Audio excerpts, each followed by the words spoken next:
പ്രതിഭയെ കായംകുളത്തെ UDF ചെയർമാനായ ഇർഷാദ് സ്ത്രീവിരുദ്ധ പരാമർശം കൊണ്ട് അധിക്ഷേപിച്ചിട്ടെന്തേ വിവാദമല്ല.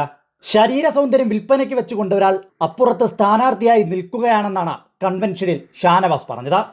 ആ പറഞ്ഞ തെമ്മാടിത്തത്തിന്റെ ദൃശ്യം പുറത്തു വന്നിട്ട് മാധ്യമങ്ങൾക്കത് വാർത്തയല്ല. ഇപ്പോൾ വരുന്ന ഒരു വാർത്തയിലേക്ക് കായംകുളത്തെ LDF സ്ഥാനാർത്ഥി പ്രതിഭയ്ക്കെതിരെ കടുത്ത അധിക്ഷേപ പരാമർശവുമായി മുസ്ലിം ലീഗ് നേതാവ് ദേഹനിന്ദ നടത്തിക്കൊണ്ടുള്ള സ്ത്രീവിരുദ്ധ പരാമർശമാണ് കായംകുളം UDF കൺവീനർ ഇർഷാദ് നടത്തിയത്. കായംകുളത്ത് വെച്ച് നടന്ന തെരഞ്ഞെടുപ്പ് കൺവെൻഷനിലായിരുന്നു പ്രസ്താവന.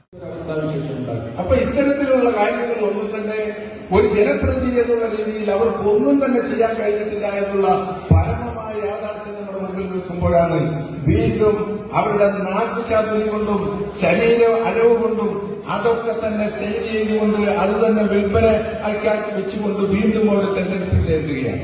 അതുകൊണ്ട് പ്രിയമുള്ളവരെ, എനിക്ക് പറയുവാനുള്ളത്, നമ്മളെ സംബന്ധിച്ചിടത്തോളം നമ്മളെ സംബന്ധിച്ച് വളരെ നിർണായക പ്രശ്നങ്ങൾ രാഷ്ട്രീയമായി നമ്മുടെ മുമ്പിൽ നിൽക്കുന്നു. അതുകൊണ്ട് തന്നെ ആ ഗവൺമെന്റ് തിരിച്ചു വരുവാൻ എതിർപക്ഷത്ത് നിൽക്കുന്ന വനിതാ സ്ഥാനാർത്ഥിയെ വിമർശിക്കാനൊന്നും കിട്ടാത്തതുകൊണ്ട് ശരീരത്തെ വരെ ആക്ഷേപിച്ച നീചത്തരം. പിണറായിക്ക് ചെറ്റ എന്ന വാക്കിനെ സംബന്ധിച്ച് പ്രത്യേക ക്ലാസ് എടുത്തവന്മാരുടെ മൗനം നാട് കാണണം. എന്തലവലായ തരം കോൺഗ്രസ് നേതാക്കന്മാർ പറഞ്ഞാലും കുരുപൊട്ടാത്ത മാധ്യമ നർമ്മം നോക്കണേ. എതിരാളികളോട് മാത്രമല്ല, സ്വന്തം പാർട്ടിയിലെ സ്ത്രീകളോടും UDFിലുള്ളവരുടെ കാഴ്ചപ്പാടാണിത്. പ്രതിഭ കായംകുളത്തിൻ്റെ ജനകീയ നേതാവാണ്.